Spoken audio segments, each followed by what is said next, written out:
the need for local news has never been greater because we have this amazing thing going on in our country where there's a lot of polarization and a lot of things going on, but we don't have the local resources dedicated.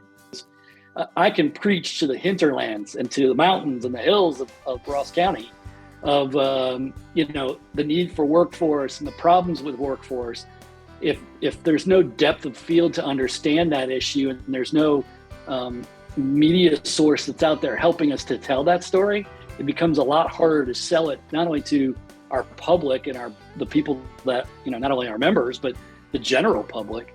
It gets a lot harder to also sell it to legislators and council people and commissioners and things like that. Not everybody is on Facebook. Yeah. There's this big assumption that everybody's on Facebook. Our city council does their meetings transmitted through Facebook. I think they just recently started to do it through their website. And that's a big thorn in my side, that everybody assumes, number one, they have a computer, number two, they're on Facebook. Well, they're not. Right. And there's a lot of people that have dropped off of Facebook because of all the arguing over politics. And so you have that audience that's left. And I think that the newspaper reaches all people. I don't know, how do you advertise to the community as a whole when not everybody's on Facebook? Facebook is forever changing their algorithms and emphasizing something different. It used to be long form videos. Now it's reels.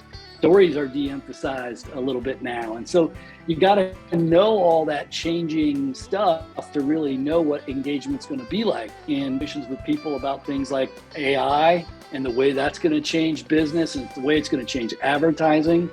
We use AI right now to write columns and other things like that, Facebook posts.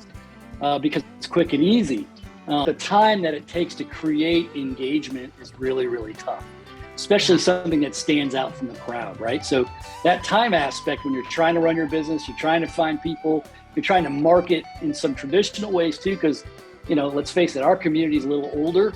So not everybody's going to respond to a Facebook post or a TikTok or an Instagram post. So those folks trying to find that balance in there, not to mention they probably have families and they have other things that they like to do with their time. Particularly when we are trying to get information out there about our levies, we're taxpayer funded, so we rely on levies and stuff, is reaching the demographics in the community that we want to reach.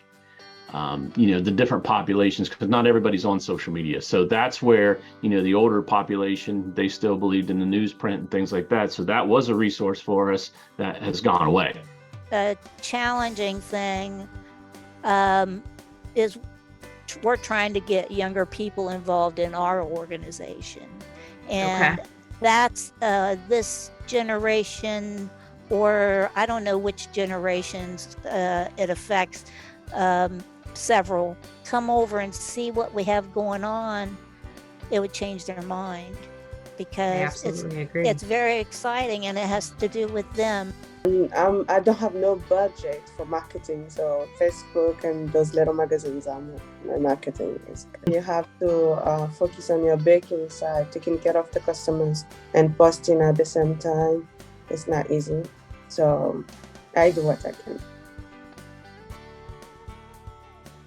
Biggest opportunity that folks have is think outside the box and say, what do we not have that we should have? And how can we either, one, fill it ourselves, or two, partner with somebody else that'll help us accomplish the mission of serving more people? And that information, nobody owns that information. There's public records that are probably owned by somebody and may or may not be public, but you can collect and aggregate all those into a health code database that tells you what the cleanest restaurants are, or the highest scores of the hotels and things like that. Those types of things, I think, are going to have great benefit for those organizations that choose to go after that information and pull it together. The ones that can tell people that don't know your community what they can do when they get there, those are the ones that are going to succeed, because I'm always looking for a place. I'm on vacation right now, and I'm always looking for something to do. We went to an outdoor concert the other night for free.